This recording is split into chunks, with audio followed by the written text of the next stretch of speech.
जी बेटा, तो functional group के बाद जो अगला टॉपिक हमारा इस चैप्टर 6 का है वो है पॉलीमराइजेशन।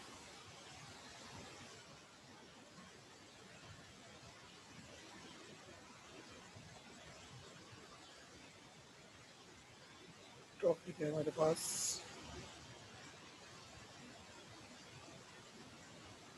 पॉलीमराइजेशन। पॉलीमराइजेशन का प्रोसेस मैंने इससे पहले भी तुम लोगों को, जहाँ तक मुझे याद पड़ रहा है, मैंने एक्सप्लेन किया है। तो ज़रा मुझे थोड़ा बहुत कुछ याद आ रहा है इसके बारे में तो बताइए, कुछ भी अगर याद आ रहा है। यस सर, पॉलीइथीन जो था, मतलब आपने बताया था। ठीक है, तो पॉलीमराइजेशन क्या है? प्लास्टिक वगैरह बनाने को कहता है I think. If simple molecules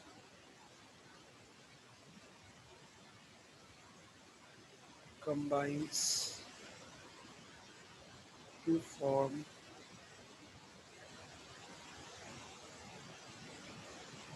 a heavy complex molecule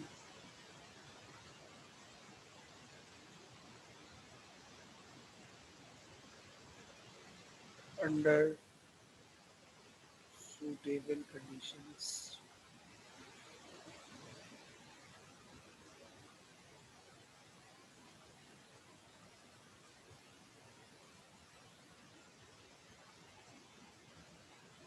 is called polymerization।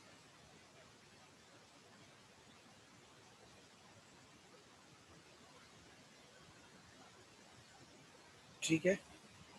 अच्छा, पॉलीमराइजेशन क्या है कि भाई अगर कुछ सिंपल मॉलिक्यूल्स मिलजुल कर कोई बड़ा मॉलिक्यूल बना लें तो उसे हम कहते हैं प्रोसेस को पॉलीमराइजेशन। और इसके लिए कुछ ख़ास सूटेबल कंडीशंस चाहिए होती हैं, और वो ख़ास सूटेबल कंडीशंस क्या है वो अभी हम लोग देखते हैं इसमें प्रोसेस में कि दौरान प्रोसेस वो चीज़ क्या है। ठीक है, तो पॉलीमराइजेशन का अमल डायरेक्ट मैं एक एग्जांपल से समझाता हूँ। देखो, पॉलीमराइजेशन हमारे पास दो तरह की होती है। एक होती है एडिशन पॉलीमराइजेशन।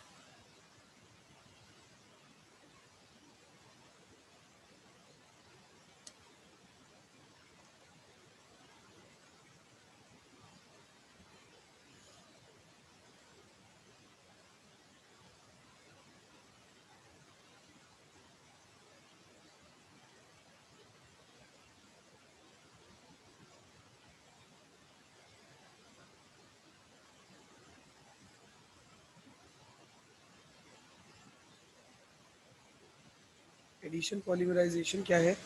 अच्छा देखो, पॉलीमराइजेशन की जो बेसिक डेफिनेशन है ना, वो तो वही रहेगी, चाहे वो मतलब, चूंकि addition polymerisation is a type of polymerisation, तो इस पॉलीमराइजेशन की डेफिनेशन भी जो है वो वही रहनी है जो पॉलीमराइजेशन की है। हाँ, यहाँ पर एक पॉइंट ऐड करना है, without,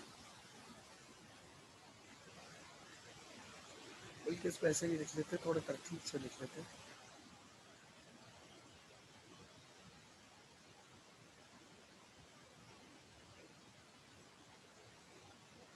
formation of polymer without removal of any side product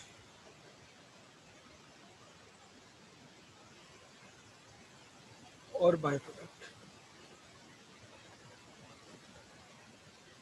अगर कोई रिएक्शन ऐसा हो कि जिसमें किसी किस्म का कोई साइड प्रोडक्ट या बाय प्रोडक्ट हमें ना मिल रहा हो, तो उसे हम कहते हैं एडिशन पॉलीमराइजेशन। ठीक है,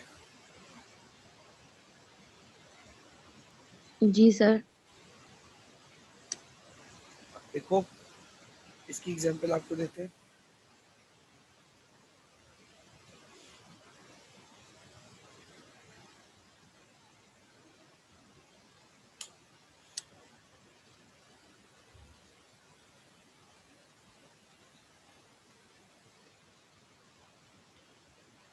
एक कंपाउंड होता है बेटा मेरे पास, उसका नाम है इथीन, ठीक है।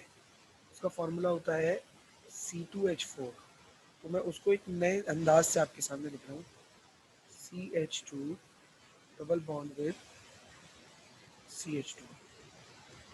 इसकी तादाद कितनी है, n। जो ब्रैकेट के नीचे n मैंने बनाया है, इसका मतलब कि ये जो मॉलिक्यूल है ये n तादाद में मौजूद है, मतलब बहुत सारी कसीर तादाद में, ठीक है। अगर इस इथीन को मैं हाई टेम्परेचर और प्रेशर की कंडीशन पर रख दूँ, ठीक है,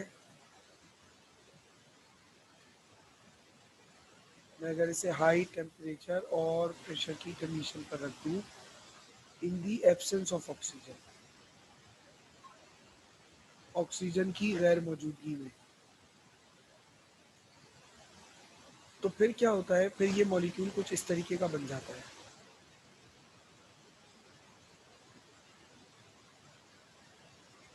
अच्छा, ये जो आपके पास चीज़ थी ये है इथीन, और ये जो चीज़ बनी रोज़ाना के इस्तेमाल की आपकी, ये क्या है, ये है पॉलीइथीन। जो पॉलीइथीन बैग होते हैं ना, शॉपर जिसे आप कहते हैं, ये वो है पॉलीइथीन, ये इसी रिएक्शन से बनता है। अब इसमें देखो, इसको कहते हैं मोनोमर, इसको कहते हैं पॉलीमर। यहाँ पे मोनो का मतलब क्या होता है, मोनो का मतलब होता है सिंगल, और मर का मतलब क्या होता है, यूनिट या मॉलिक्यूल। पॉलीमर, पॉली का मतलब क्या होता है, मैनी, और मर का मतलब क्या होता है, यूनिट या मॉलिक्यूल। अच्छा सर, आपने सारी तफसीलात तो दे दी, लेकिन सर समझ नहीं आ रहा हो क्या रहा है। देखो बेटा, अब तो मैं समझाता हूँ। मान लो मेरे पास ये एक कंटेनर है, और इस कंटेनर में इथीन के 4 मॉलिक्यूल हैं,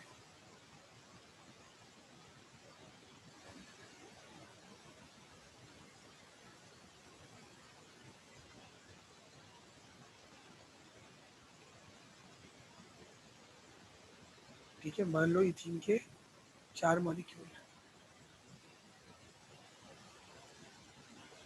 अब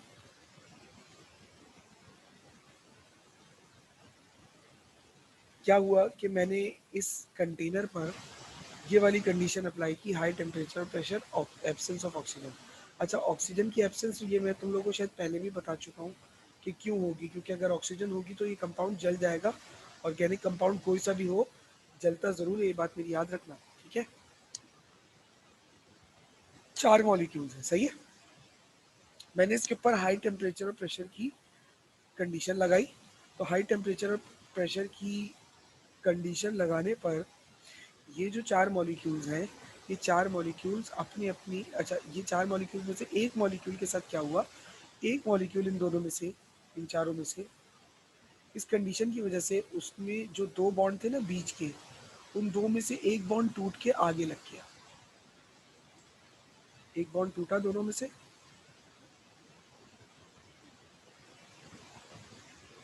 और वो कहाँ लग गया, आगे शिफ्ट हो गया। अच्छा, अब जब ये बॉन्ड आगे लगा हुआ इस दूसरे मॉलिक्यूल को नज़र आया, तो वो उसने क्या किया, वो आकर इसके साथ जुड़ गया। मतलब बॉन्ड देखो, अगर बॉन्ड कभी शिफ्ट होता है ना एक जगह से एक एटम से दूसरे एटम में, तो एटम को ये गोल्डन चांस नज़र आता है उसके साथ जुड़ने का। एटम्स इस तरह के काम करते हैं। तो यहाँ से जब ये बॉन्ड आगे शिफ्ट हुआ, तो ये दूसरा वाला जो मॉलिक्यूल था ना, अब इसको लालच नज़र आई, उसने क्या किया, वो आकर इससे जुड़ गया।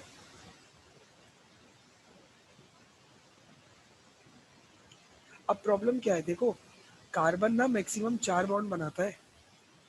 मैं शायद पहले भी इसका जिक्र मैंने पता नहीं किया नहीं किया, ये देखो मैंने बताया था ना, कार्बन 4 बॉन्ड बनाता है। या तो चारों सिंगल होते हैं, या 2 डबल होते हैं, या एक ट्रिपल एक सिंगल होता है, या फिर एक डबल 2 सिंगल होते हैं। बनाने टोटल 4 होते हैं। अब जरा यहाँ देखो, 4 से ज़्यादा नहीं बन सकते। यहाँ देखो, इस वाले कार्बन के तो 5 बॉन्ड हो गए। कैसे हो गए, देखो एक बॉन्ड ये रहा, एक बॉन्ड ये रहा, एक बॉन्ड ये रहा, 3 बॉन्ड तो ये डंडियाँ नज़र आ रही है। और 2 बॉन्ड इन हाइड्रोजन्स के साथ भी तो है, जो यहाँ पर ये जुड़े हुए हैं, ये जो 2 हाइड्रोजन जुड़े हुए हैं तो इस कार्बन के साथ ही जुड़े हुए हैं ना, ये उस कार्बन ने 2 बॉन्ड तो हाइड्रोजन के साथ भी बनाए हुए, तो टोटल बॉन्ड कितने हो गए, 1 2 3 4 5। ये बात समझ में आई बेटा मेरी? Yes sir. तो अब क्या होगा, अब कार्बन 5 बॉन्ड तो बना नहीं सकता, तो वो क्या करेगा, सर डबल बॉन्ड को सिंगल बॉन्ड कर देंगे। जी बिल्कुल बेटा, हम नहीं करेंगे, कार्बन खुद अपने इस डबल बॉन्ड को तोड़कर सिंगल में कन्वर्ट कर देगा और एक बॉन्ड आगे शिफ्ट कर देगा। जैसे ही ये बॉन्ड आगे इसको शिफ्ट शिफ्ट होगा, वैसे ही तीसरे मॉलिक्यूल के अंदर लालच आएगी, ये तीसरा मॉलिक्यूल क्या करेगा, ये इसके साथ आकर जुड़ेगा। कंडीशन तो इसके पास भी वही हो रही है जैसी कि इधर हुई थी, तो इसका भी एक बॉन्ड आगे शिफ्ट हो जाएगा और सेंटर वाला बॉन्ड टूट जाएगा। फिर ये सर इसमें सब बॉन्ड सिंगल रहेंगे? जी बेटा। Okay sir. फिर ये बॉन्ड आगे शिफ्ट हुआ तो चौथे वाले को लालच नजर आएगी, चौथा वाला आकर जुड़ जाएगा, फिर ये अपने बॉन्ड को आगे मूव कर देगा।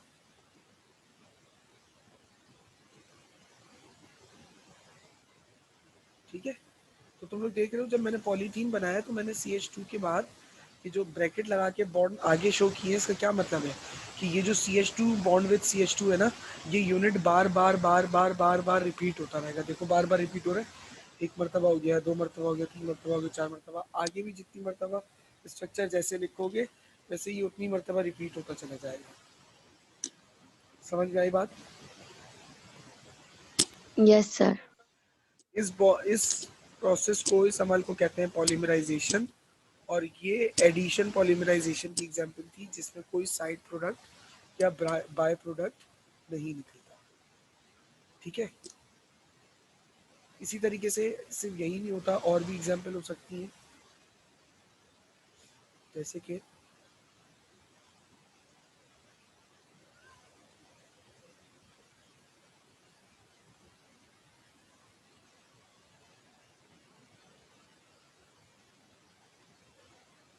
इस कंपाउंड का नाम है vinyl fluoride.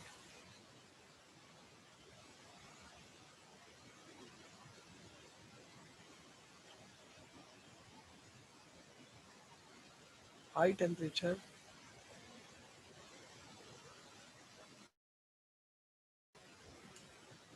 High temperature, high pressure और एब्सेंस ऑफ ऑक्सीजन, हमारे पास क्या बन जाएगा,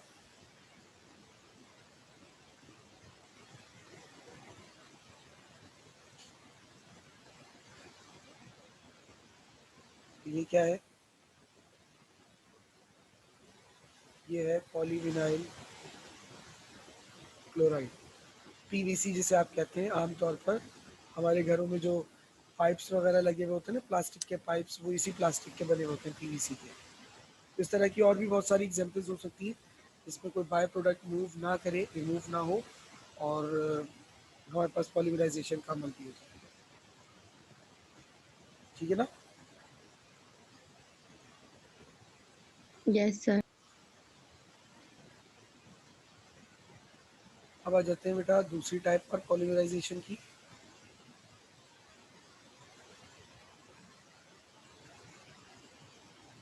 दूसरी टाइप है कंडेंसेशन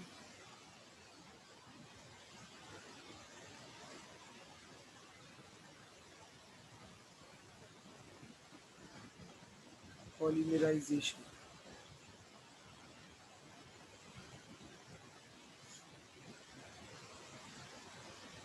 अच्छा, कंडेंसेशन पॉलीमराइजेशन को किस तरीके से लिखेंगे,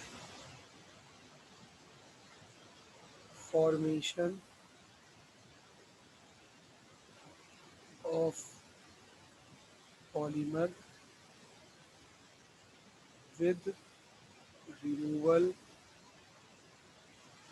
of a small molecule as byproduct or side product. By product और साइड प्रोडक्ट की वजह से जो पॉलीमर्स बनते हैं उसे हम कहते हैं कंडेंसेशन पॉलीमराइजेशन। अब इसके लिए हम एक रिएक्शन देख लेते हैं, एक एग्जांपल देख लेते हैं।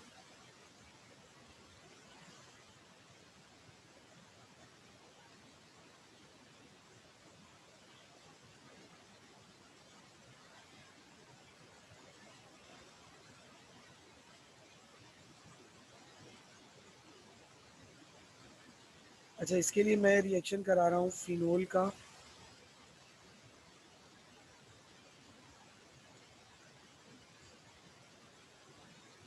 ये कंपाउंड है बेटा, इसका नाम होता है फिनोल।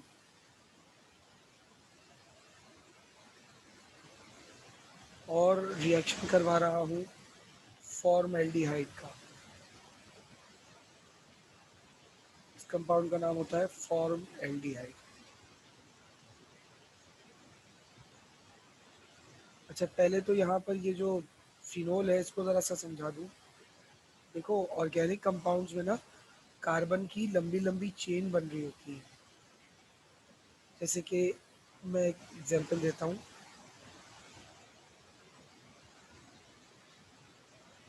अच्छा, अभी बताओ मुझे कितने कार्बन नजर आ रहे हैं तुम लोगों को? 6. सर 6। 6 कार्बन नजर आ रहे हैं ना। तो ऑर्गेनिक केमिस्ट्री में इस तरीके से पूरे पूरे स्ट्रक्चर्स नहीं लिखे जाते, इस तरीके से लिखते हैं। ये हो गया। अब अगर कोई ऐसा स्ट्रक्चर मेरे सामने लिख कर देगा ना तो मुझे पता है कि वो हेक्सेन बना रहा है। सर आपको कैसे पता चला? बेटा इसमें हर जो कॉर्नर होता है ना वो कार्बन को इंडिकेट करता है। कितने कॉर्नर्स हैं? 6। उसका मतलब 6 कार्बन हो गया। हाइड्रोजन में उस मुझे पता है कि हाइड्रोजन किसके साथ कितने लगे हैं। हाइड्रोजन के लिए तो शर्त वही है ना कि अगर जितने हाइड्रोजन के कार्बन के बॉन्ड बने हुए हो, जितने की कमी हो उतने हाइड्रोजन लगा दो। हाइड्रोजन के लिए तो शर्त ये है सिर्फ।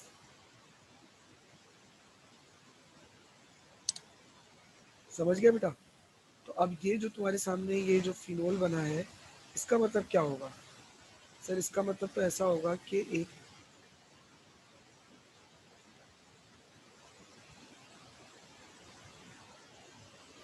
इस तरह का सर एक स्ट्रक्चर होगा।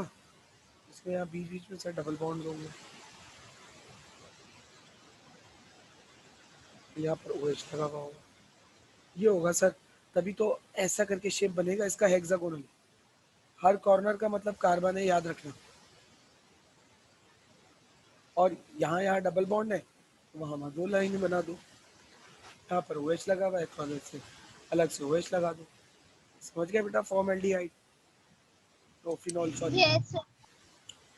अब इन दोनों को मिक्स करके क्या किया जाता है? इन दोनों को मिक्स करके सोडियम हाइड्रोक्साइड की प्रेजेंस में ही हीट करते हैं। अब इस कंडीशन पे पता है क्या होता है?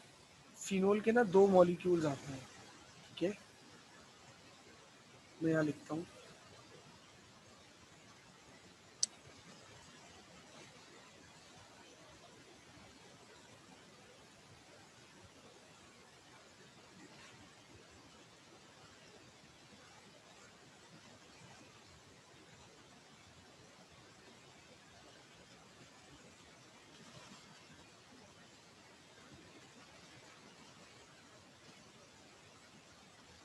फिनोल के ना 2 मॉलिक्यूल्स आते हैं।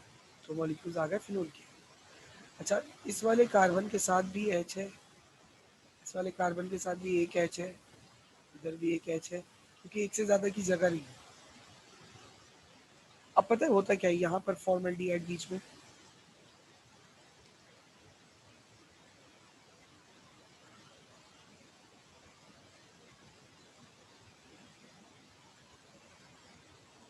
फॉर्मल्डिहाइड को ना थोड़ा कंडेंस करके लिख देता हूँ, जगह कम है। CH2 को एक साथ मिलाकर लिख देता हूँ और O पर। इन कंडीशंस की वजह से पता है क्या होता है? देखो, ये जो दोनों फिनोल्स हैं, इन दोनों फिनोल के जो ये शोल्डर वाला है ये कार्बन और ये शोल्डर वाला कार्बन, दोनों के पास एक एक हाइड्रोजन है। यस अगर सर। अगर मैं दोनों में से एक एक हाइड्रोजन निकाल दूं, इधर से भी निकाल दिया मैंने, इधर से भी निकाल दिया। इधर सी रह गया, सिर्फ इधर सी रह गया। दोनों तरफ से एक एक हाइड्रोजन निकालने पर क्या होगा, दोनों तरफ से एक एक हाइड्रोजन निकालने पर सर ये होगा, और निकाल दूंगा तो ये दोनों कार्बन क्या हो जाएंगे, अनस्टेबल हो जाएंगे, क्योंकि इन दोनों कार्बन के तीन तीन बॉन्ड रह गए। बनाने कितने हैं सर, 4, रह कितने गए, 3। ऐसा ही है, जरा चेक करो।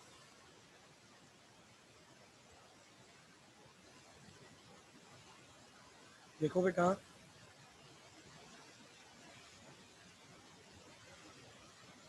बेटा आवाज आ रही है? जी सर। Yes sir. ठीक है भाई। तो अब एक एक हाइड्रोजन, इसमें एक हाइड्रोजन इधर से निकला है, एक हाइड्रोजन इधर से निकला है। इन दोनों हाइड्रोजन ने क्या किया, इस ऑक्सीजन को यहाँ से रिमूव किया और क्या फॉर्म कर दिया मिलकर, वाटर। अब इस ऑक्सीजन के यहाँ से चले जाने के बाद ये जो CH2 था, इस CH2 के पास भी 2 बॉन्ड की कमी हो गई, क्योंकि इसने ऑक्सीजन, कार्बन ने ऑक्सीजन से 2 बॉन्ड बनाए हुए थे। अब ये क्या करेगा, ये एक बॉन्ड इस वाले कार्बन से बना देगा, एक बॉन्ड इस वाले कार्बन से बना देगा।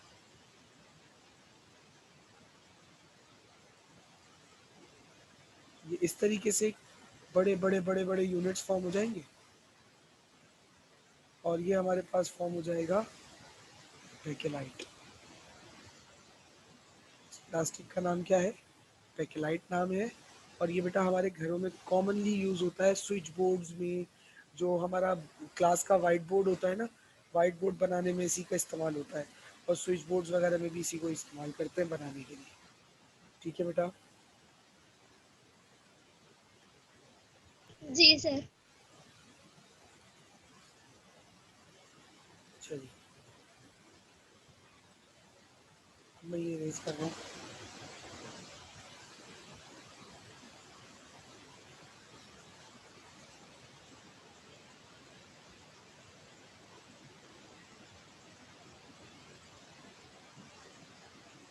इसी के साथ बेटा आप लोगों का टॉपिक पॉलीमराइजेशन का कंप्लीट हो जाता है। ठीक है, अब बात करते हैं कुछ एक और टॉपिक की, जिसका नाम है homologous series.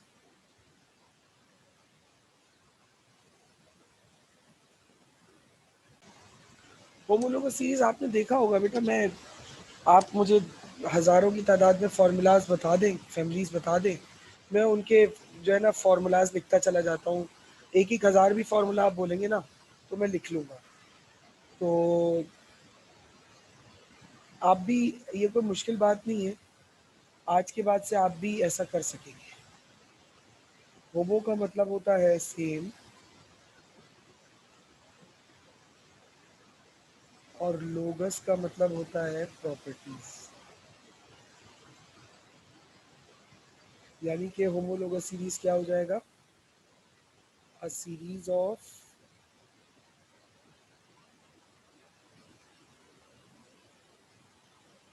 Similar properties.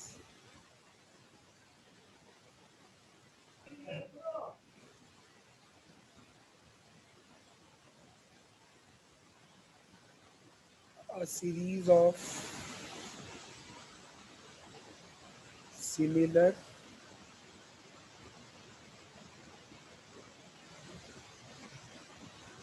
organic molecules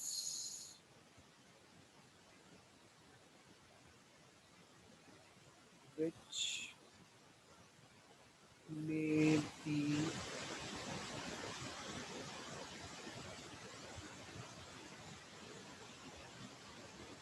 represented by a general formula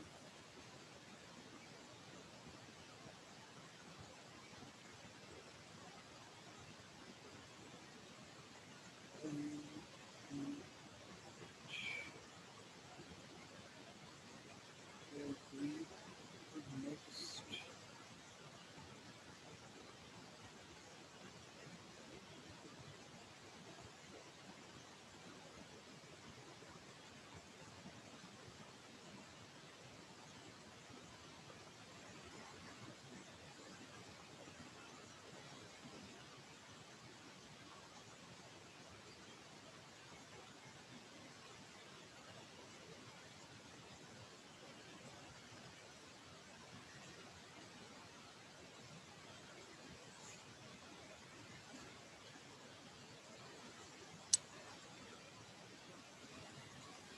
अच्छा भाई, तो ये डेफिनेशन आ गई होमोलोगस सीरीज। क्या है होमोलोगस सीरीज भाई? सिमिलर ऑर्गेनिक मॉलिक्यूल्स जो कि एक ही जनरल फार्मूला से रिप्रेजेंट कर सकते हो, उसको हम कहते हैं होमोलोगस सीरीज। अच्छा, अब इसको जरा समझना। देखो, इसको मैं पुराने जमाने की एक मिसाल से, एक पुराने जमाने की बातों से जरा समझाता हूँ। बेटा, पहले के ज़माने में अरब दौर की बात कर रहा हूँ। अरब दौर में क्या होता था कि जो ख़ानदान होते थे ना, वो मुख्तलिफ़ कबाइल में रहते थे, है ना? और फिर मुख्तलिफ़ कबाइल मिलकर शहर बनते थे। जैसे अगर हमारे नबी सल्लल्लाहु अलैहि वसल्लम का कबीले की बात करें, उनके कबीले की बात करें, तो उनका कबीला था कबीला कुरैश।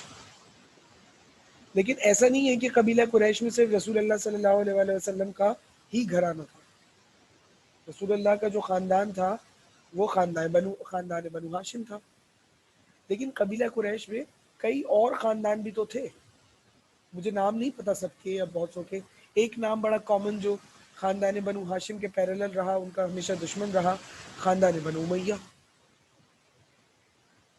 ठीक है, और भी कुछ होंगे, लेकिन ये दो प्रोमिनेंट हैं जिनको मैं जानता हूँ, मेरी नॉलेज में ये दो। तो अब ये क्या है, इस तरह के मुख्तलिफ ख़ानदान मिलकर क्या बना रहे थे? एक कबीला जिसका नाम था कुरैश। वैसे ही होमोलोगस सीरीज भी ना, होमोलोगस सीरीज एक कबीला है। इस कबीले में बहुत सारे ख़ानदान हैं और हर ख़ानदान में हज़ारों मेंबर्स हैं। भाई, हर ख़ानदान में ख़ानदान बनता ही कब है? जब उसमें उस ख़ानदान के लोग हों। लोग ही नहीं है तो ख़ानदान कौन सा? तो होमोलोगस सीरीज क्या है? कबीला, और उस कबीले के अंदर बहुत सारे ख़ानदान, और हर ख़ानदान में अपने कई कई मेंबर्स। बताना मकसद ये है कि ऑर्गेनिक कंपाउंड जितने भी होते हैं, उनका कोई ना कोई ख़ानदान होता है। वो किसी ना किसी फैमिली से बिलोंग करते हैं, और वो फैमिली जिस कबीले से बिलोंग करती है उसे कहते हैं होमोलोगस सीरीज। तो क्या सर ऑर्गेनिक केमिस्ट्री में और भी कबाइल होते हैं?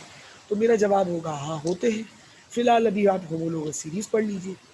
ठीक है, तो होमोलोगस सीरीज में वैसे तो मेजॉरिटी तकरीबन सभी कंपाउंड्स आ जाते हैं, लेकिन फिर भी अब आपको बताते हैं। जैसे मैं आपके सामने एक काम करता हूँ।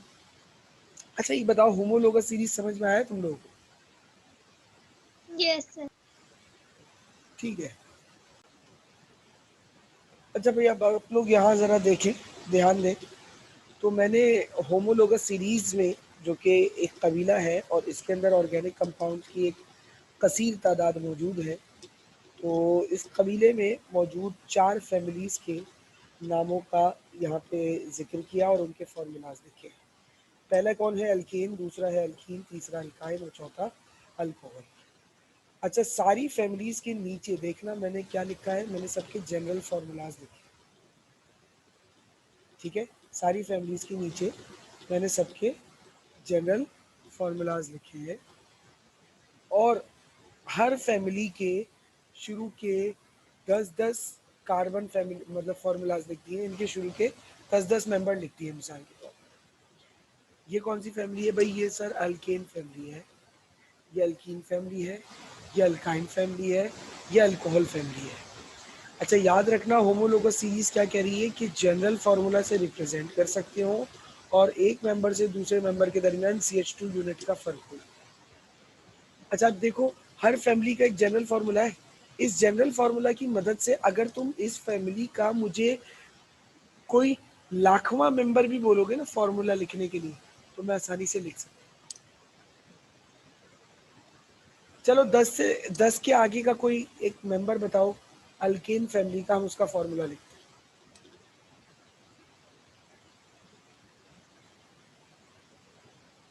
बताओ।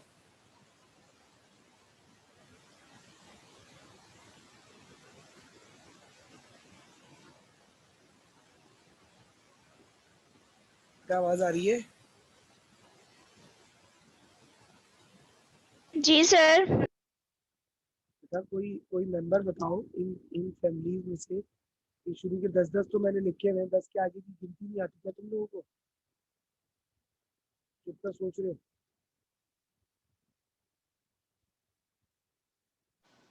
सर 12 ले लें।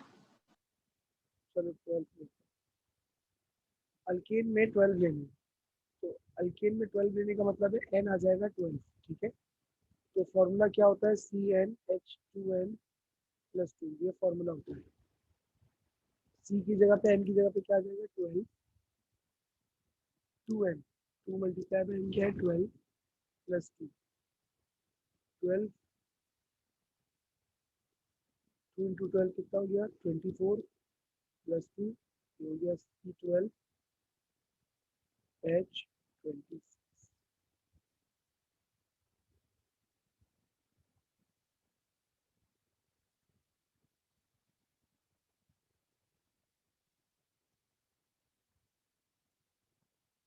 क्लियर हुआ बेटा? यस सर, हो गया क्लियर। ये जो फॉर्मूला आया यहाँ पे 12वें मेंबर का आया है, किस फैमिली का, अल्केन फैमिली। अच्छा, अब दूसरी बात देखते हैं।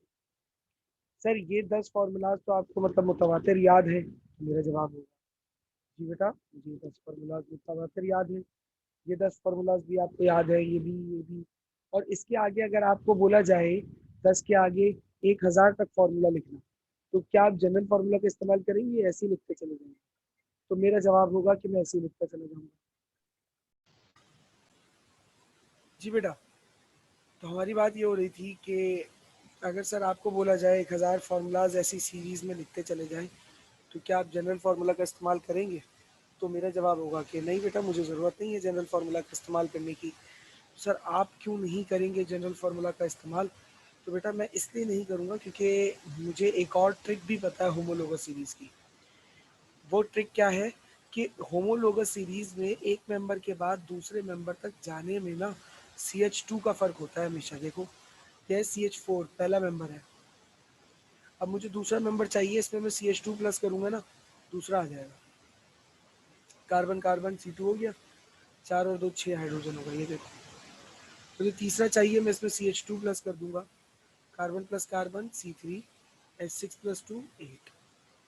ये देखो, मुझे चौथा चाहिए, मैं इसमें CH2 प्लस कर दूंगा, कार्बन प्लस कार्बन C4, 8+2 10। फिर ये आ गया CH2, carbon plus carbon C5, 10+2 12। इस तरीके से देखो अगला मेंबर आता जाएगा। तो जब मुझे ये भी अप्रोच पता है तो मुझे तो जनरल फार्मूला की भी जरूरत नहीं पड़ी। ऐसे तुम, अगर तुम्हें भी अब, अच्छा ये सिर्फ इसमें नहीं है, सब में जरा देखो, C2H4 है, इसमें CH2 प्लस कर दो,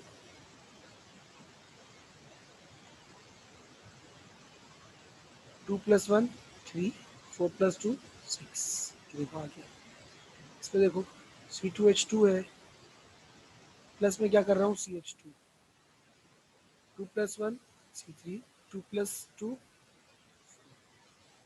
इधर आओ, दूसरा मेंबर C2H5 OH है, प्लस क्या करना है, CH2 प्लस करना है ना, 2+1 3, 5+2 5+2 7, OH ऐसे आ जाएगा। बात समझ में आई बेटा, होमोलोगस सीरीज? यस। ठीक है। अच्छा, होमोलोगस सीरीज के कुछ बेसिक पॉइंट्स हैं, अब मैं उनकी बात कर लेता हूँ।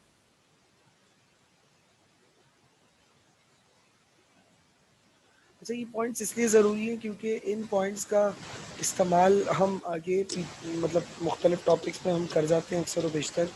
इन पॉइंट्स को हम थ्योराइज कर जाते हैं, इन पॉइंट्स को हम यूटिलाइज कर जाते हैं, तो इसलिए ये बेसिक पॉइंट्स बड़े ज़रूरी होते हैं।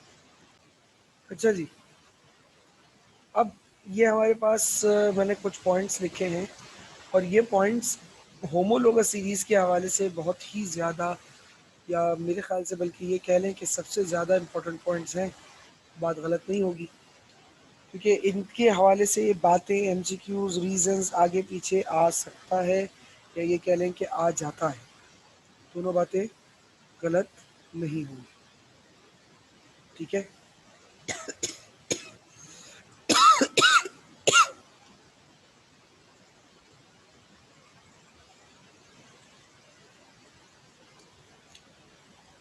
अब देखते हैं, देखो पहला पॉइंट क्या कह रहा है same molecular structure.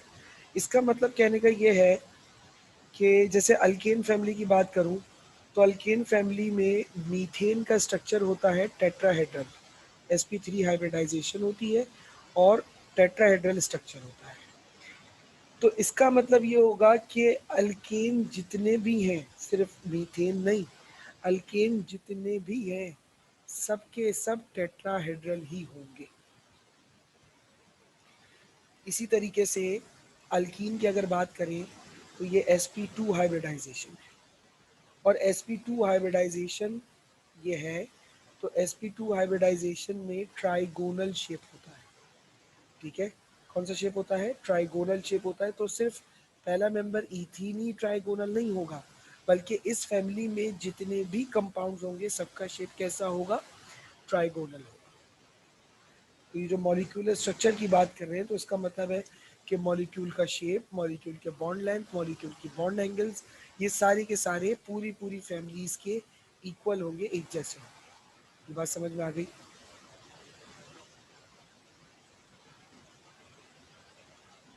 Yes sir. अच्छा, दूसरा पॉइंट देखिए, सिमिलर मेथड्स ऑफ प्रिपरेशन। अच्छा, एक फैमिली के मेंबर को बनाने का तरीका एक जैसा होता है। अच्छा, इस पॉइंट में एक कॉन्ट्रडिक्शन है। कॉन्ट्रडिक्शन क्या है? देखो, कुछ तो ऐसे तरीके हैं जिससे आप किसी फैमिली के सारे मेंबर्स को बना सकते हैं, लेकिन कुछ ऐसे तरीके होते हैं जिससे आप किसी फैमिली के सारे मेंबर्स को नहीं, लेकिन कुछ मेंबर्स को बना सकते हैं।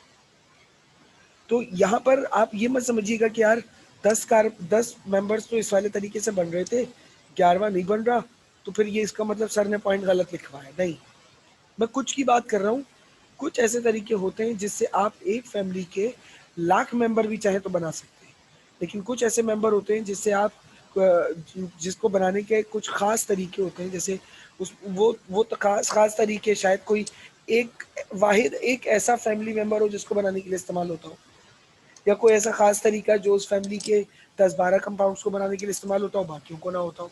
तो इट ऑल डिपेंड्स कि आपके पास रिएजेंट क्या है, इसके ऊपर भी ये चीज़ डिपेंड करती है। तो सिमिलर मेथड्स ऑफ प्रिपरेशन में देख लेते हैं। जैसे यहाँ पर मैं प्रिपेयर करना चाह रहा हूँ ऑर्गेनिक कंपाउंड की एक फैमिली अल्कोहल को। इसके लिए मैंने इथाइल मिथाइल क्लोराइड लिया CH3Cl, इसका NaOH के साथ रिएक्शन कराया, डबल डिस्प्लेसमेंट रिएक्शन हुआ, NaCl को निकाल के NaCl बना दिया, OH CH3 के साथ जोड़कर अल्कोहल बन गया। अब देखो, मैं इसी NaOH के साथ रिएक्ट कराकर अल्काइल हैलाइड के किसी भी मेंबर को अल्कोहल बना सकता हूँ। अल्काइल हैलाइड इटसेल्फ एक ऑर्गेनिक कंपाउंड ही है। तो मैं इसमें से कोई सा भी जो अल्काइल हैलाइड लूंगा, कौन सा, जैसे कि यहाँ पर पहला मेंबर है, यहाँ पे ये दूसरा मेंबर है, मैं 10वां मेंबर ले लूँ, 20वां मेंबर ले लूँ, मैं 10वां 20वां मेंबर लूंगा तो अल्कोहल का भी 10वां 20वां मेंबर बनेगा। तो मैं जो सा अल्काइल हैलाइड लूंगा वैसा मेरे पास अल्कोहल बन जाएगा। क्लियर है? Yes sir. अच्छा, आप अगला देखो, अगला क्या है? Similar chemical properties. इनकी जो केमिकल प्रॉपर्टीज होती हैं वो सिमिलर होती है। ठीक है, इनकी केमिकल प्रॉपर्टीज कैसी हैं? इनकी केमिकल प्रॉपर्टीज बेटा सिमिलर होती है। सिमिलर से मुराद, केमिकल प्रॉपर्टी का मतलब क्या होता है? केमिकल प्रॉपर्टी का मतलब होता है किसी सब्सटेंस का किसी चीज का रिएक्शन। ठीक है, किसी केमिकल प्रॉपर्टी का मतलब क्या होता है? किसी सब्सटेंस या किसी चीज का केमिकल रिएक्शन। ठीक है, अब यहाँ देखो केमिकल प्रॉपर्टी में, अब यहाँ पर मैं अल्कोहल के रिएक्शंस की बात कर रहा हूँ, यानी कि chemical properties of alcohol family. Alcohol are type of organic compounds. Alcohols organic family है जिसके अंदर बहुत सारे मेंबर्स होते हैं। तो देखो, मैंने दोनों जगह पे मैं अल्कोहल का रिएक्शन किससे करवा रहा हूँ? कांस्टेंट रिएजेंट है मेरे पास HCl, और यहाँ पर अल्कोहल के HCl से रिएक्शन के नतीजे में क्या बन रहा है? अल्काइल हैलाइड बन रहा है। तो अब गौर करो कि जितने भी अल्कोहल के मेंबर्स मैं लूंगा और उनका जब भी मैं HCl से रिएक्शन कराऊंगा तो मेरे पास प्रोडक्ट क्या आएगी? सेम आएगी, यानी कि अल्काइल हैलाइड लाजमी तौर पर बनेगा। यानी कि जो सेम मेथड ऑफ प्रिपरेशन है ना, इसी बात को थोड़ा सा तोड़ मरोड़ के बयान कर रहे हैं। क्लियर हुआ? Yes sir. अच्छा, आखिरी पॉइंट जो है वो फिजिकल प्रॉपर्टीज है। अच्छा, याद रखना होमोलोगस सीरीज के अंदर केमिकल प्रॉपर्टी सेम होती है, फिजिकल प्रॉपर्टी चेंज होती है, ठीक है ना। तो फिजिकल प्रॉपर्टी ग्रेजुअली चेंज कैसे होती है, देखो, जो जब किसी भी फैमिली की हम बात करते हैं तो वो फैमिली शुरू होती है, उसमें एक कार्बन होता है या दो कार्बन होते हैं। ग्रेजुअली जैसे जैसे आगे हाई मेंबर की तरफ हम जाते हैं, तो हाई मेंबर की तरफ जाते जाते आहिस्ता आहिस्ता कार्बन की तादाद बढ़ती चली जाती है। अब यहाँ देखो, अगर मैं बात करूं सबसे पहले स्टेट की, तो अमूमी तौर पर C1 से C50 और C50 से C100 तक की मैं मिसाल दे रहा हूँ सिर्फ। शुरुआत में ये गैसेस होते हैं ज़्यादातर, जैसे जैसे आगे बढ़ते हैं ये लिक्विड्स और गैसेस तक और सॉलिड्स तक चले जाते हैं अमूमी तौर पर, ठीक है ना।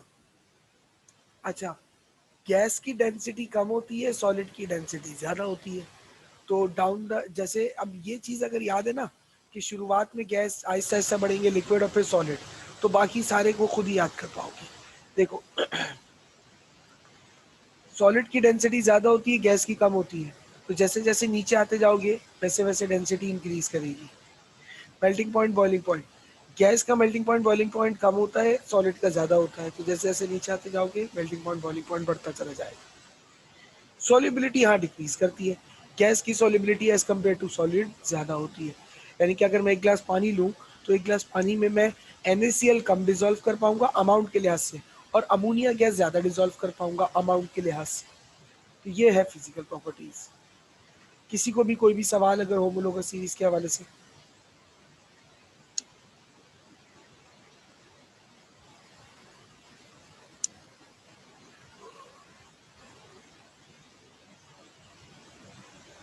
बेटा कोई सवाल होमोलोगस सीरीज के हवाले से? No no sir. सर। बेटा तो पहली बार में बोलो ना यस नो, इस्तिखारा निकालते हो क्या तुम लोग?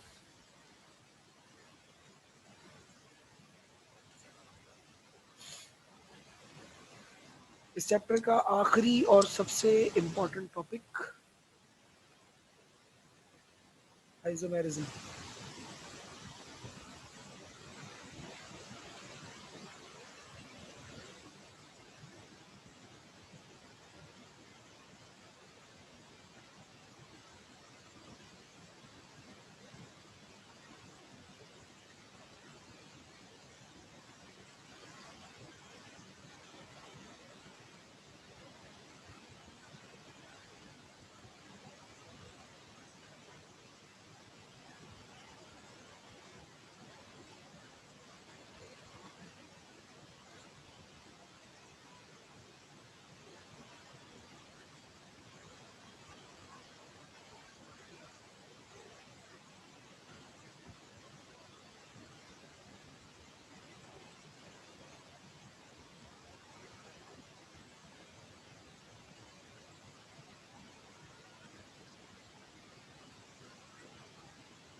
ये आगे बेटा आइसोमर्स आपके सामने, आइसोमेरिज्म बेसिकली देखो,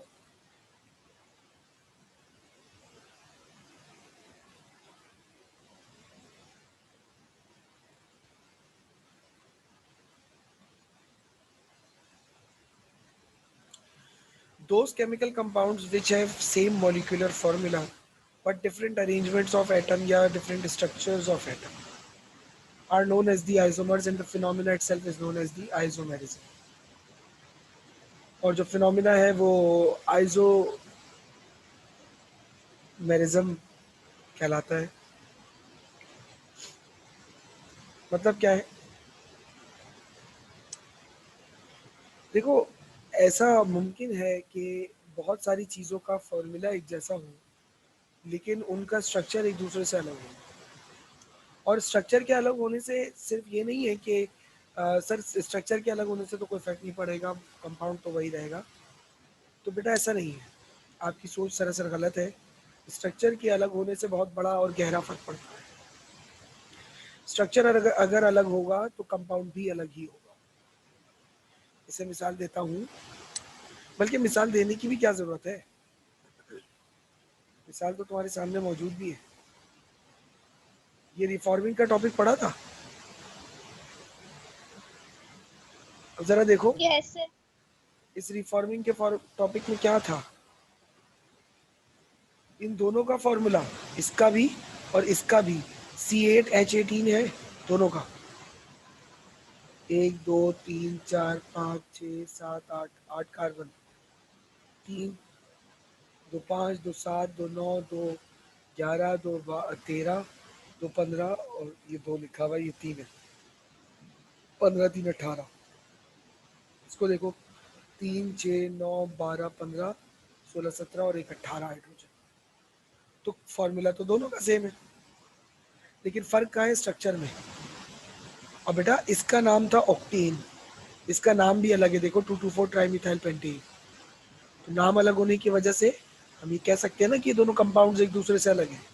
फॉर्मूला सेम होने से ये नहीं है कि आप जो है वो आपका स्ट्रक्चर भी सेम है. समझ गए बेटा? मेरी बात समझ में आ रही है आप लोगों को? Yes sir. Yes sir. तो इस अमल को कहते हैं आइसोमेरिज्म. इस अमल में अगर ऐसा हो कभी कि मुख्तलिफ चीज़ें जो है वो सेम आपके पास स्ट्रक्चर रखती हो, मुख्तलिफ कंपाउंड जो हैं वो सेम स्ट्रक्चर रखते हो, लेकिन उनका फॉर्मूला सेम हो, तो ऐसी चीज़ों को हम आइसोमर्स कहते हैं. ठीक है? इस बात को, ऐसे ऐसे कंपाउंड्स को आपस में क्या कहा जाता है? कंपैरेटिवली आइसोमर्स कहा जाता है. और इस फिनोमिना को आइसोमेरिज्म कहा जाता है. समझ में आ रही है बात? Yes sir. अब बात करते हैं इसकी टाइप्स के हवाले से. जो इसकी कॉमन टाइप्स हैं उसमें सबसे पहली और इम्पोर्टेंट टाइप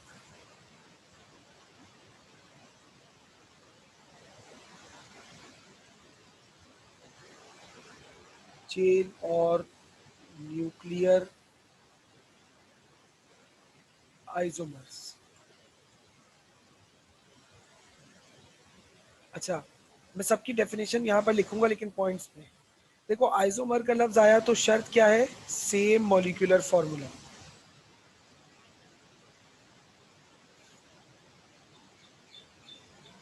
लफ्ज आइसोमर आया तो इसका मतलब सेम मॉलिक्यूलर फॉर्मूला होगा. डिफरेंट क्या होगा? स्ट्रक्चर से. स्ट्रक्चर तो होगा, लेकिन स्ट्रक्चर में ये फर्क आएगा कैसे? तो but different lengths of carbon chain. Carbon chain की लेंथ अलग होगी. क्या मतलब है सर? बेटा एग्जांपल दे देते हैं.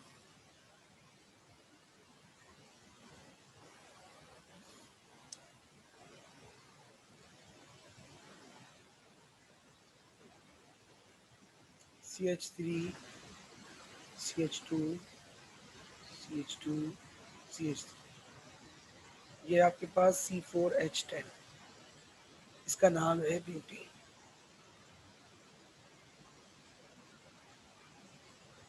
ठीक है?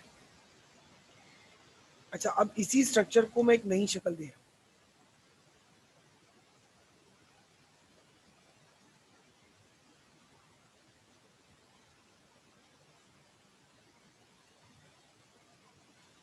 ए 3 3 6 3 9 3 हाइड्रोजन हो गए, 3 हाइड्रोजन हो गए और एक ही हाइड्रोजन, 10 हो गए, 10 आ गया। समझ गया बेटा? ये क्या है? Yes Yes, sir. ये है आइसो ब्यूटी।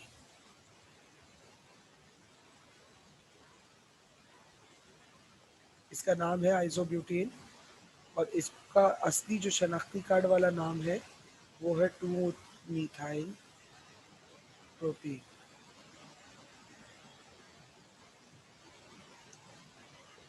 ठीक है बेटा? अब इसमें कार्बन चेन की जो लेंथ है ना उसमें फ़र्क है। इसी तरीके से एक एग्जांपल और दे देता हूँ अगर समझने में प्रॉब्लम हो रही है। C5H10, 1 2 3 4 5 H3। मैं स्ट्रक्चर तुम्हारे सामने बनाऊंगा, वो फॉर्मूला से मैच कर रहा है या नहीं कर रहा ये मोबाइल की स्क्रीन पे तुम लोग गिन के मुझे बताओगे। इस कंपाउंड का नाम है पेंटेन और इसमें चेन क्या है? ये चेन है। इसमें चेन ये थी, ऐसे हॉरिजॉन्टल करके चेन बना।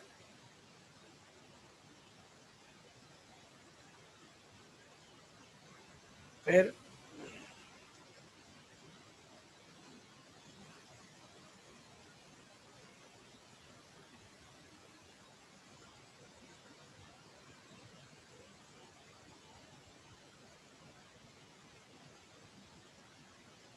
अब इसमें चेन क्या है? इसमें चेन ये है। अब इस कंपाउंड का नाम क्या है? इस कंपाउंड का नाम है आइसोपेंटेन। लेकिन इसे आइसोपेंटेन तो प्यार से बुलाते हैं। शनाख्ती कार्ड पर क्या नाम है इसके? तो इसके शनाख्ती कार्ड पर नाम है 2 मीथाइल ब्यूटेन। इसी तरीके से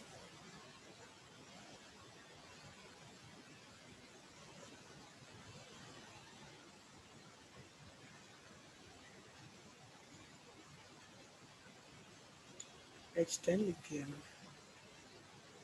हाइड्रोजन वगैरह सब सही है?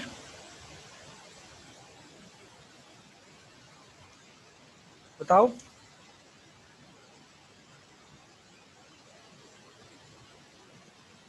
सर 12 लग Sir, रहे हैं हाइड्रोजन। yes, sir. 12 है। Yes C5H12. सर। बेटा मेरे पूछने पे बता रहे हो, जबकि पहला ही स्ट्रक्चर बताते हुए मैंने कहा था कि हाइड्रोजन वगैरह में सही लगा रहा हूँ या नहीं लगा रहा, ये मुझे तुम लोग बताओ। अभी भी तीसरे सर सेट में मुझे पहले से ही लग रहा था, लेकिन मुझे लग रहा था कि मुझे गलत लग रहा बेटा गलत लग रहा है तो वो गलत और सही हम बता देंगे ना, खुद से फैसला नहीं करो, हमसे डिस्कस है। तो अच्छा करो। सर ठीक है। Okay sir. New pentane. अब न्यू पेंटेन में ये इसका वही बात है, प्यार से भरा नाम है। शनाख्ती कार्ड पर इसे 2 डाइमिथाइल प्रोपेन कहा जाता है। ये नाम मैं कैसे लिख रहा हूँ, कैसे मुझे याद है, ये सब अभी सीख जाओगे, वक्त लगेगा थोड़ा सा। अभी फिलहाल ये देख लो कि सब में कार्बन की लेंथ में चेंज आ रही है। इसमें कार्बन की लेंथ 5 कार्बन की है, इसमें 4 की है, इसमें 3 की है। अब ये कार्बन की चेन क्या होती है ये भी IUPAC नेमिंग में ही समझा दूंगा। फिलहाल बस इतना समझ लो कि जो हॉरिजॉन्टल अरेंजमेंट है ना कार्बन की, इसमें तब्दीली आ रही है, लेकिन फॉर्मूला सेम है। समझ गए? Yes sir. Yes, sir. अब चलते हैं दूसरी टाइप की तरफ। दूसरी टाइप क्या है? Positional isomer.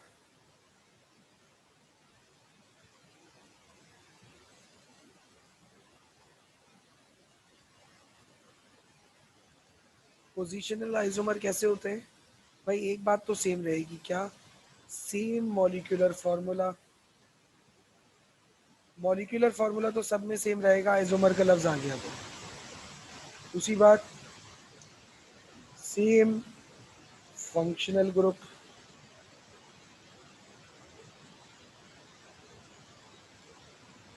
और डिफरेंट, क्या होगा यहाँ पर? Different Different position. Position of functional group. Functional group की पोजीशंस अलग अलग होती हैं। मतलब क्या है?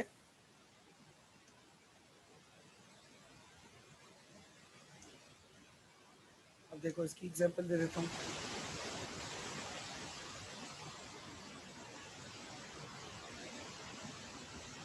C4H9Cl, C4H9Cl। अच्छा, इसका स्ट्रक्चर मुझे ड्रॉ करना है। C4H9, C4 का मतलब है 4 कार्बन सीधे सीधे बना लो। इधर Cl लगा दो, H3, H2, H2 और इधर 2 H2। फॉर्मूला सेटिस्फाई हो रहा है? चेक करो। Yes sir. Yes, sir. ठीक है। Yes sir. इस कंपाउंड का नाम होता है बेटा 1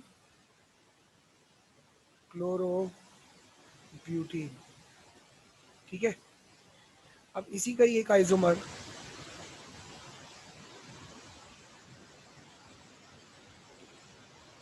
जिसमें दूसरे वाले कार्बन पर क्लोरीन लगा हो।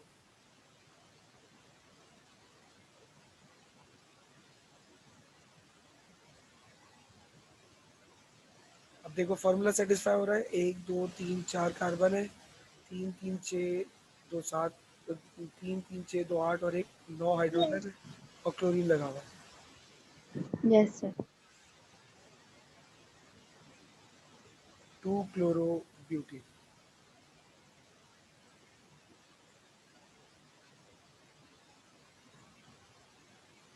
ये इसका फॉर्मूला है।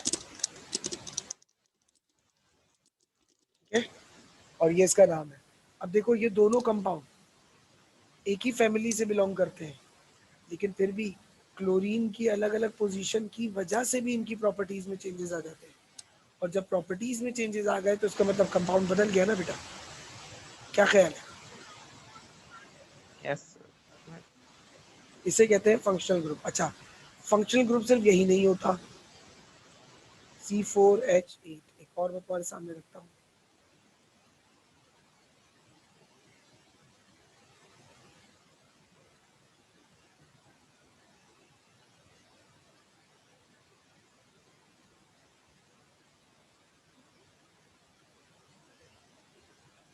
अब इस स्ट्रक्चर को देखो, इसका नाम है 1 ब्यूटीन। लेकिन अगर इसी कंपाउंड को मैं कुछ ऐसे लिखूं,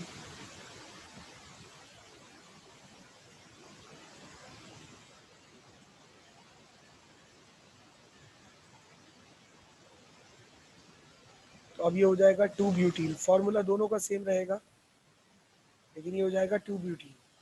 ये भी क्या है? ये भी तो पोजिशनल आइसोमर है।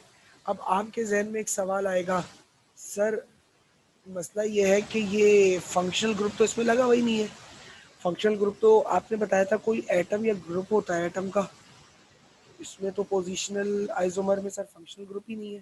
बेटा यहाँ पर फंक्शनल ग्रुप का काम ये डबल बॉन्ड्स कर रहे हैं। जो डबल बॉन्ड्स होते हैं ना, ये भी फंक्शनेटिंग ग्रुप कहलाते हैं। ये भी एटम मतलब जो हमारा ऑर्गेनिक कंपाउंड होता है उसको कैरेक्टरिस्टिक प्रोवाइड करते हैं। तो ये फंक्शनेटिंग ग्रुप कहलाते हैं। बात समझ में आ रही है मेरी? Yes, sir. दोनों टाइप समझ गए? या कोई इसमें भी सवाल है तो पूछ लीजिए, वरना मैं तीसरी पे चलूँ।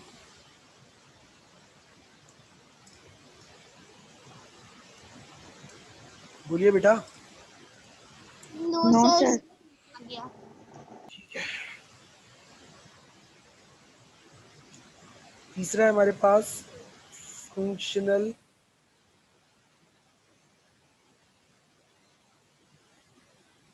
Group isomer.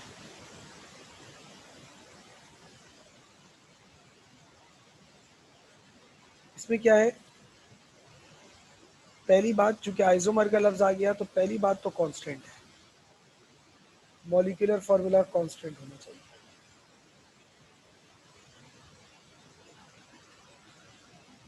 डिफरेंस क्या होना चाहिए?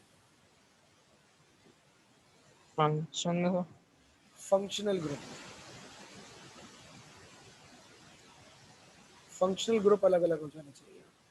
और वो तो सिंपल सी बात है, इसमें तो आप बोलोगे, खुद भी बोलोगे कि सर फंक्शनल ग्रुप अलग होने का मतलब तो कैरेक्टरिस्टिक ही अलग हो जाएगी ना, ये तो आप वैसे भी समझा चुके हैं, है ना। तो ये वही बात है, बस उसी को ही अब यहाँ पर हम एग्जाम्पल में कर लेते। तो मैंने फंक्शनल ग्रुप की डेफिनेशन कराई थी ना तुम लोगों को, देखो कराई थी ना, ये रही। तो इसमें देखो CH सब में एक ही कार्बन था, लेकिन जब जब फंक्शनल ग्रुप बदला तब तब प्रॉपर्टीज बदल गई ना कंपाउंड की। तो ये तो वैसे भी मैं तुम लोगों को करा ही चुका हूँ, उसी की एक बस जनरल रिप्रेजेंटेशन होगी, समझ लो। इसकी एग्जांपल देखते हैं।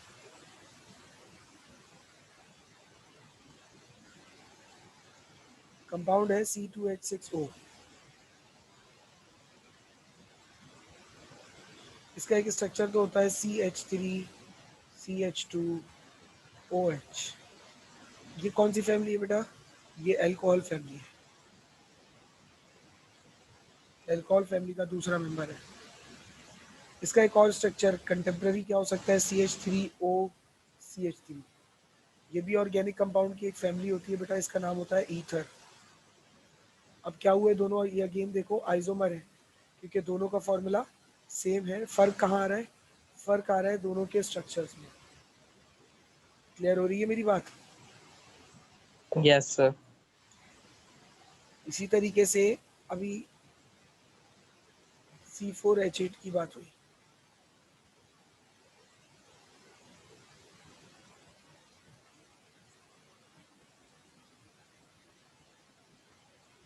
डबल बॉन्ड होता है।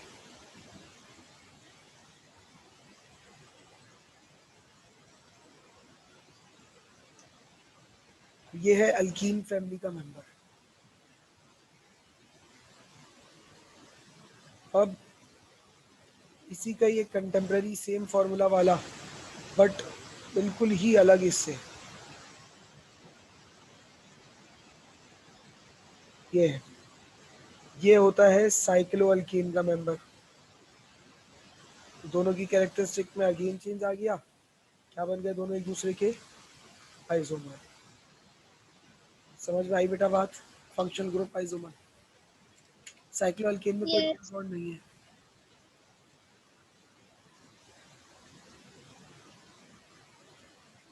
सर, जी बेटा, ये आपने ईथर लिखा है या इथेन लिखा है?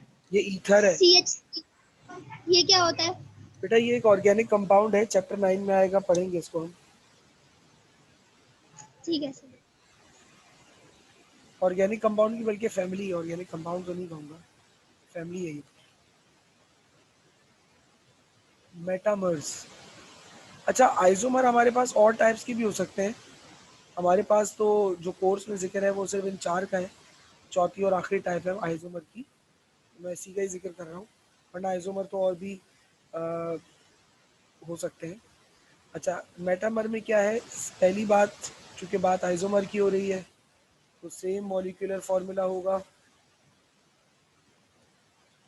अच्छा, यहाँ पर सेम फंक्शनल ग्रुप भी होगा।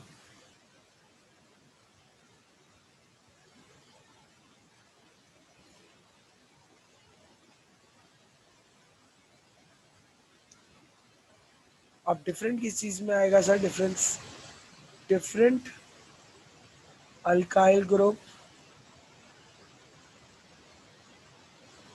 Attach to hetero atom. अलग अलग अल्काइल ग्रुप हेटेरो एटम से जुड़े हुए होंगे। मतलब क्या है? एग्जाम्पल से बात समझाता हूँ।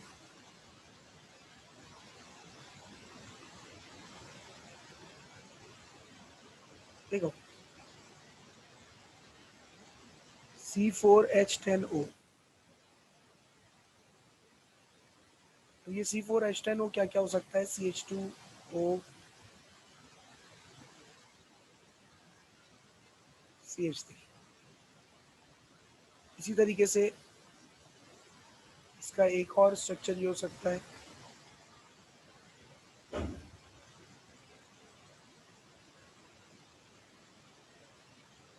ठीक है।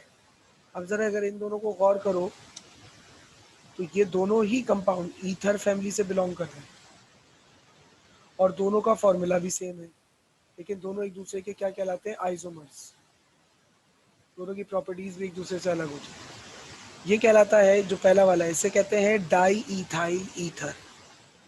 इसका नाम होता है myth oxy propane, myth oxy propane, या फिर मिथाइल प्रोपाइल ईथर। ठीक है, मिथाइल प्रोपाइल ईथर कहते हैं या मीथ ऑक्सी प्रोपेन कहते हैं, इसे डाई इथाइल ईथर कहते हैं। दोनों कंपाउंड्स अलग अलग हैं। ठीक है, अब फर्क कहाँ आ रहा है, different alkyl group attach to heteroatom. ये जो ऑक्सीजन है ना बेटा, हेटेरोएटम क्या होता है, हेटेरोएटम होता है ऑक्सीजन, नाइट्रोजन या सल्फर। इस ऑक्सीजन से अल्काइल ग्रुप अलग अलग लगा हुआ होगा। इधर देखो अल्काइल ग्रुप कौन है, CH2 है, CH2 CH3 है, दो है अल्काइल ग्रुप्स, यानी कि C2H5 है। टोटल अगर इनको करूंगा तो कितना बनेगा, 2 कार्बन और 5 हाइड्रोजन। अब इधर आके जरा देखो, अगर इसको ये अल्काइल ग्रुप है तो इसमें जरा कार्बन गिनना कितने, 1 2 3, हाइड्रोजन कितने, C3H7। 7। Very good. तो दोनों में अल्काइल ग्रुप चेंज होगा। ये जो अल्काइल ग्रुप लगा होता है ना, इसे कहते हैं। और जो एक तरफ होता है वो अल्काइल ग्रुप नहीं होता, वो फंक्शनल ग्रुप में ही काउंट होता है। ये मैं आप लोगों को आगे चल के समझा दूंगा कि सर आपको कैसे पता चला कि कौन अल्काइल है कौन नहीं। तो ये जब तुम लोग IUPAC के रूल करोगे ना, तो तुम लोग को उस वक्त समझ में आएगा ईथर के, क्या IUPAC, जब ईथर का IUPAC करोगे कि फिर मुझे कैसे पता चला, फिर मैं ये उस वक्त समझाऊंगा।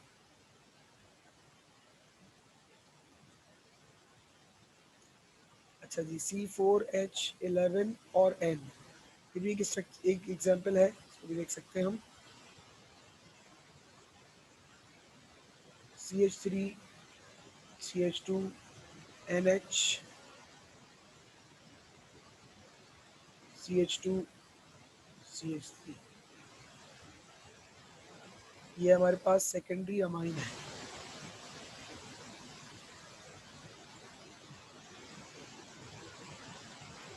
CH3 CH2 CH2 NH2, ये CH3, ये अभी भी हमारे पास सेकेंडरी अमाइन कहलाता है। सही है, तो ज्यादा हो गए हाइड्रोजन। हाँ, यहाँ पर ज्यादा होगा ना।